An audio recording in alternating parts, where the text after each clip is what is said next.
Hi, thank you for checking out this video on 8th grade U.S. History and Literature. It is taught by me, Ms. Albers, and I just wanted to go through and give you some information about what will be covered for 8th grade in those two classes. So we're going to start with U.S. History. 8th grade starts with colonial America, and it goes through World War II.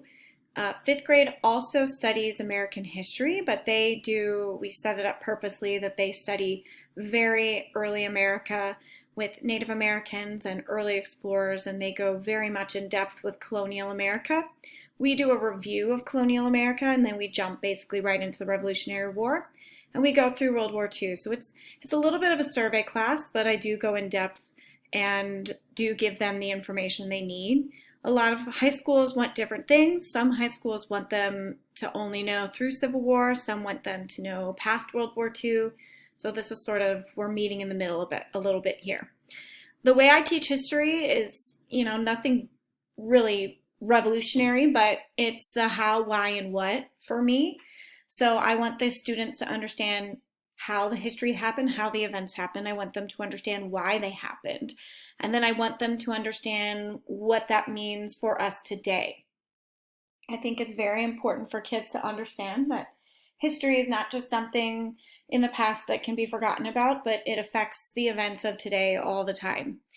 Our curriculum is very based on activities, things such as debates, projects, skits, videos, different experiential games or activities. I like to get a speaker a couple times a year. We also will have a huge part of history that's note-taking. That's an important skill that they need to have. The kids do have an interactive student notebook, which we will use. It has different types of note-taking for different types of learners.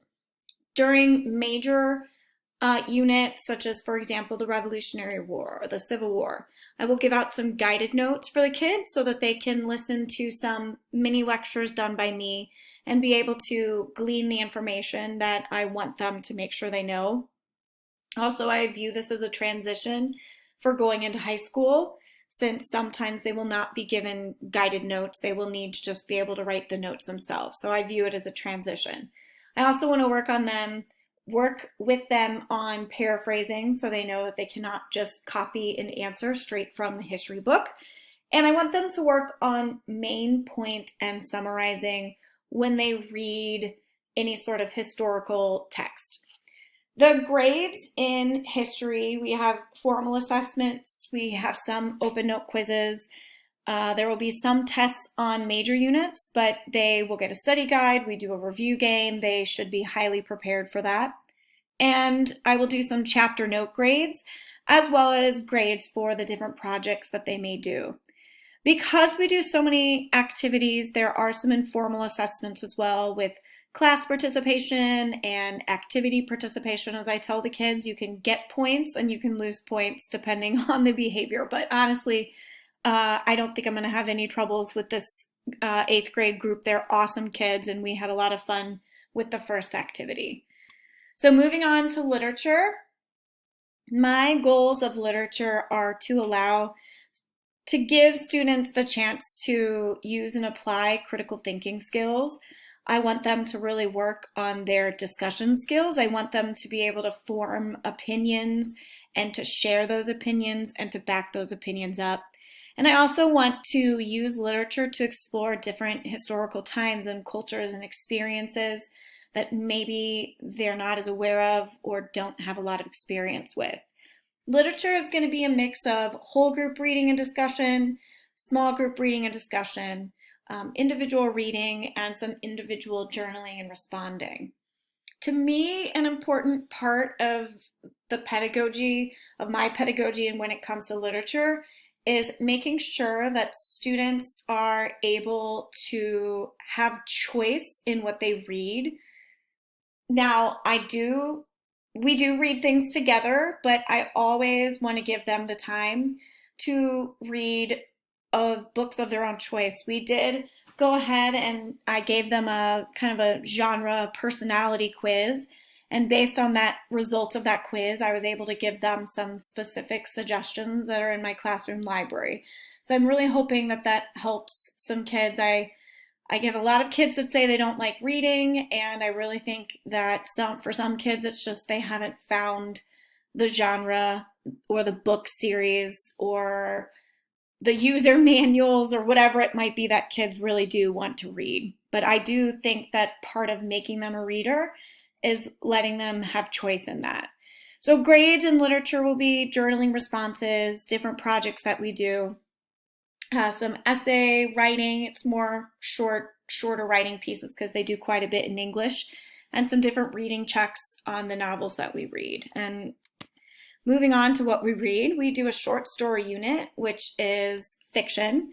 We do a nonfiction unit, so we'll read some memoirs, an essay, some articles. We do 3 whole class novels, which I'll talk about in a moment, and then twice a year they do small group or book club novels.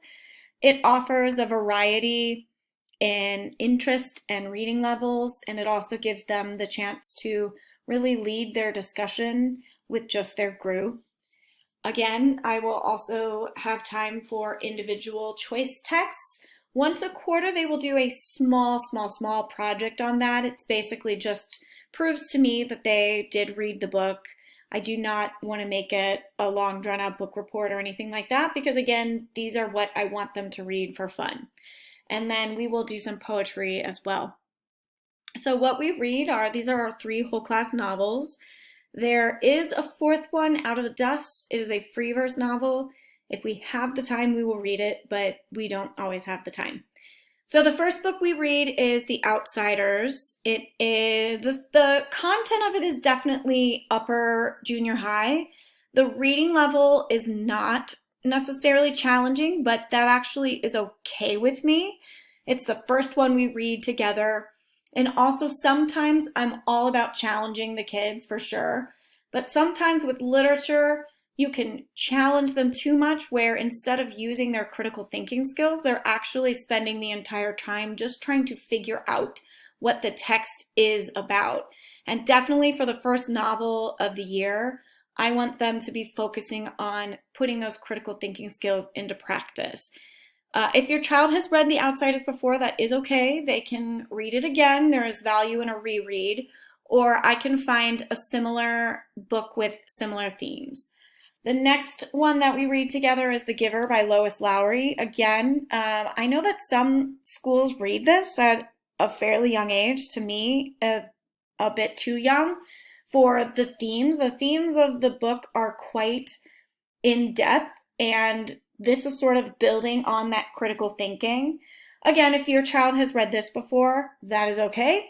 They could reread it, or The Giver is in a series of 4 books, and so I have some copies of different books within the series because sometimes I have multiple kids who've read The Giver, and then they can read more in a small group the next one. Our last one is Roll Up There to Hear My Cry. To me, this is definitely a junior high, upper junior high, 8th grade book. In fact, I believe that I actually read this in 9th grade when I was in high school. And I know that this was one also where I think 1 or 2 kids read it at a pretty young age. I do think that there would be a value in them rereading it because I think that it is a fairly difficult book to read and the content and the themes of it are also quite difficult. And it fits perfectly with when we study Reconstruction and the Great Depression. And it is a great book really to discuss that. If your child has read it before, again, if they were fairly young, even 7th, 6th, 5th grade, I would highly suggest that they do a reread.